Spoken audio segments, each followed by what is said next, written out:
Ikunento ni Dean, anak ni Ginang Rowena, na minsan na siyang nanaginip ng mga nilalang na sa tingin niya ay nasa loob na ng kanilang bahay.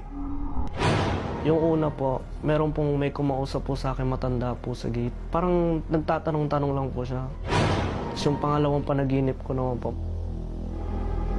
nandyan na po sila sa loob po. May kasama po siyang lalaki po. Parang nag-uusap po sila.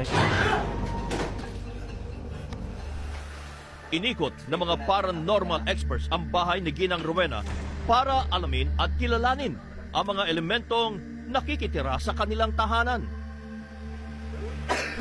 Pero noong hapon pa lamang bago pa magsimula ang aming mga interview, tila naramdaman na nila ang pwersa ng mga ito. Malakas yung ano? Yung babae? Yung salamin na lakas. Dito banda dito sa gitnang kwarto na to, dito yung energy ng Black Lady. Na nakabelo, galit na galit siya. Hindi talaga siya nagmula dito, parang sumama lang siya. Parang namahay lang siya. Namahay lang siya.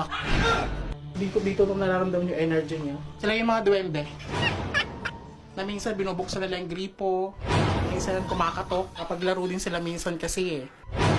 Dito sa part na to, itong salamin na to, ito yung pinaka-negative talaga sa lahat. Kasi ano eh, yung kama nakatapat sa higaan, masama yun eh. Bali inihigot niya yung energy ng tao. May mga nakita pa rin sila sa bahay na maaring maging dahilan ng infestation o pamamalagi ng mga elemento sa kanilang bahay. Pagpasok mo pa lang, oras na kagad ang makikita mo eh. Tapat sa pintuan. Kasi parang binibilang mo yung oras mo. Kasi itong negative na to, napipil ko, lumalakas siya dahil, hawakin ko ha. Dito. Parang may negative tong kasama. May inuwi po ba kayong lapida dito? Oo. Tap. Nanay ko.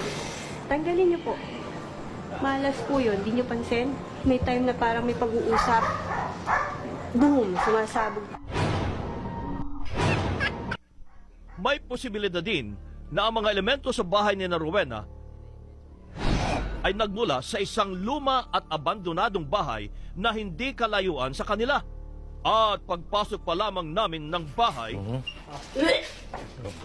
Bakit? May kape po dito ha? Dito sa puno. Anong anong nakita mo? May babae, black. Black May din. bata. Parang may asupre.